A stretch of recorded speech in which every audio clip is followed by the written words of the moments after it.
Yo. What up? Here we go. Our feature comic of the week is none other than Batman Superman Future State. So, Matt, take it away. All right. So this comes to us from Glenn Luen Yang. The artist is Ben Oliver. Back in the early days of the magistrate's occupation of Gotham City, Bruce Wayne found himself pushed to the edge like never before. So calling the Man of Steel in for backup makes sense, right? Wrong. Gotham's sinister overlords have already sprung the ultimate trap on the last son of Krypton. And with Kryptonian power at your command, no one can stand in your way. And where on earth did Professor Pig get a kryptonite scalpel? Brace yourselves because things are going to get gross in the caverns below Gotham. Yeah, so I told you about this book last week. I said I actually really enjoyed it. And I'm going to stick with it. I actually liked the concept of it. I thought it was really unique. The false face serum is what they would call it, which is essentially some sort of serum where you actually have a button and you press it, take it off, and your face changes and you can mutate yourself to look into different animals. And I think this really worked for Professor Pig's character because I feel like Professor Pig, he had nothing going on. I feel like it definitely put his character to another like fucked up level. Like he had boar heads as a fucking hand and like ate some guy's throat. Yeah, it was crazy. Yeah, and I thought it was clever the way that I was a little wishy-washy with how they were going to do this Superman thing, but when you find out that he just has like a scalpel that has like a Kryptonian in it, or what's it called? Kryptonite.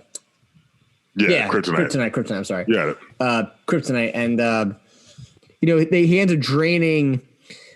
He ends up like what's he do? He drains. Takes Superman's blood and puts it into rats, and then the rats all have like eyes. The bats have eyes. The birds have eyes, and I'm talking like not their normal eyes. They grow extra ones on their back. It's really strange. Yeah, I liked the book. I thought it was a really good book. I think everyone should go. It's quick read. It's only 2 issues. I thought the banter between the two of them made sense, and then at the end too, I liked how Bruce was like, "Get the fuck out of my city." Like I can handle this, and Superman's kind of like, all right, well, I'm sure you'll call me anyway. Like, see you later. Like, yeah, I don't know. I never understood why the two of them, they fight like just like brothers. There's no other way to fight. Like their relationship is totally, hey, you're my older brother and you're stubborn as fuck, and I'm the younger brother and I'm Mr. Goody Two Shoes. But I enjoyed the read. I thought it was a fun read. I know you missed out on the first one, but I mean, what did you think of the book? I liked it. Actually, I enjoyed the read as well. I thought it was true to form. I like when Batman's like, let's switch dance partners, and Superman's like, okay, because that guy's literally built for me with like 10 blazing eyes, but sure. Like it shows kind of their teamwork and their different dynamics. I liked kind of getting inside both their heads. Mm-hmm. I am curious as to Professor Pig obviously performed some kind of surgery on Superman, and I'm curious as to how that's going to play out later, because it didn't get directly addressed.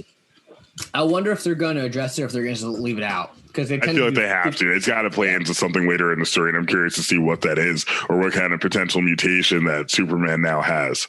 Also, the Mr. Toad thing was kind of interesting. Superman gets some help from an unlikely ally, which I indirectly just spoiled a little bit, but it's still it's still interesting to see where that's going to go. So I actually did enjoy the read, which is rare for a DC book for me, because oftentimes there's things I find like this is wildly inconsistent or makes no sense, but this felt fresh. You got a good view of both Superman and Batman. It felt like they really did kind of share the spotlight. Yeah, and it just goes to show that you can make a good story with 2 issues, with a 2-issue book. It doesn't need to be fucking 12 issues. We've said it before. I think 12 issues is like probably perfect amount. I think you can build enough character as long as you do it right. But I'm also not against 6. I think I've read plenty of books that are 6 issues, and The Killing Joke is probably only 6 issues. I think if they broke it down, which I think it originally was. It actually might have came out as a graphic novel immediately. I think they'll check that, but it gets the job done. It's a small book, and if you broke it down, it probably would be 6 issues. So you can get 6 issues out of stuff, and it's great. So don't be intimidated if something's only 2 issues long. Normally, one-shots I'm not a big fan of. I think that they're kind of like, I don't know, they don't really ever get to the point. And I'm not saying one-shot in graphic novel one-shot. I'm saying one shot. Like hey, the book starts and Batman's automatically in a fight with Scarecrow, and then it ends with the fight ending. You're just like, why did I read that? Yeah, it's like a waste. Like there's no build up, there is no anticipation, and I think there are such things as good one shots. It's just tough. I agree. But what's our shenanigans engine this week? Oh, I have it written down. Pardon me while I bring it back up. I was still ready to talk about this. Our shenanigans engine this week is the Witchblade. Are you familiar with the Witchblade? I am not. It's like this, like supernatural, like metal. Let me look up the actual definition, so I'm not doing it a disservice. But it's magic based. It's like a super weapon. God damn it! It's like the Witchblade artifact.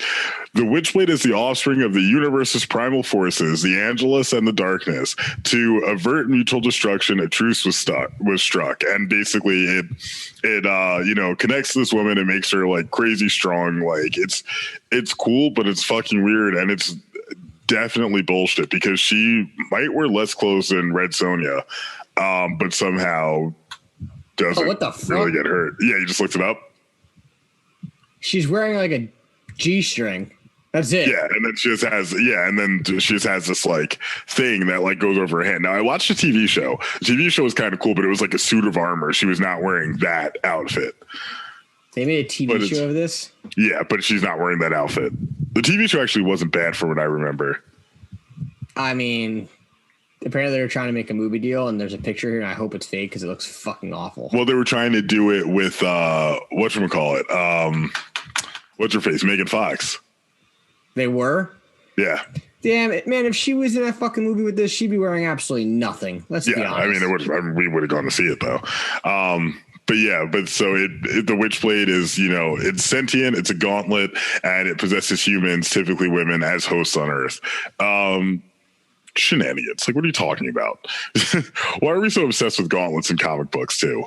I don't know, man. This Witchblade thing I'm looking at with this picture is like she's literally wearing like Jessica Jones outfit. Wait, what? Oh, from the TV show? Yeah, she's wearing like a leather jacket. Yeah, the TV show, it was like a bracelet basically, and it like grew to epic proportions. Yeah, that looks really fucking bad. But glad I didn't waste my eyes on watching that. But anyway, once again, this is Why Am I Nerd presents Yoda Comics. You can follow us on Instagram, Why Am I Nerd Official, Facebook.com/Why Am I Nerd, and listen to issues every Tuesday on YouTube and your favorite podcast service. So that does it for us here today, tonight, tomorrow, yesterday, whatever. As we said, we exist in multiple realities. Yeah. You could almost call this a multiverse of Yo-What-Upness. That was awful. It's way too late for that. Way too late for that sort of bullshit. But anyway, we're the Nerds with the Mouse. And until next time, we're out.